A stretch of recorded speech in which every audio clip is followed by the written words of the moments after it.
So according to Sean Stockman of Boys to Men, they were originally supposed to do Shoop with Salt and Pepper. I think they were originally uh interesting.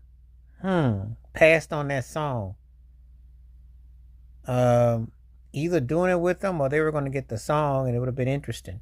Well, let's just say at that time the Boys to Men had done Shoop either with Salt and Pepper or by themselves. That would have been quite departure from the style of music of what they were putting out because they were barbershop quartet, pretty easy listening. The vibe shoot was had more of a little bit of an edge to it.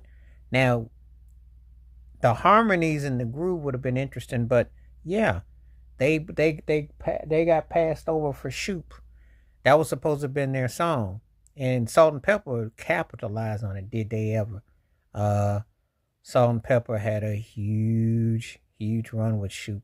You know, it's interesting when you think about it. So no, it wasn't going to be a duet, but it would have been interesting if they had a, because I think about Boyz II Men was starting to do samples around that time because they jumped on board with Hey Lover with LL Cool J.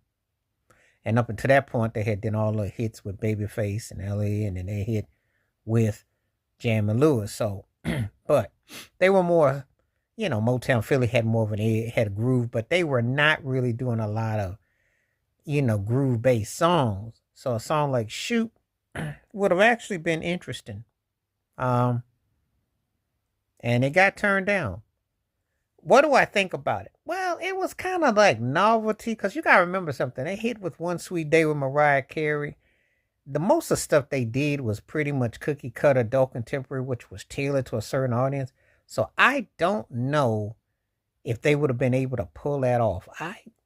Audiences were very tricky.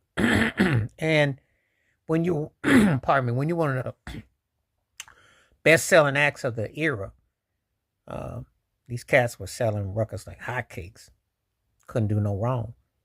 The Christmas record plus their first two albums, they sold a chunk. What about 97 did it kind of, and audiences weren't like they are now.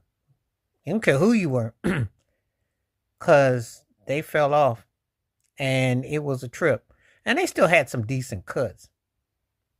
But that was a big one where not having that kind of a song may have gave them another leg into, see it on projects. But that was a big one right there. So yeah, they still had hits and they still hit with Babyface and all that. But that would have been an interesting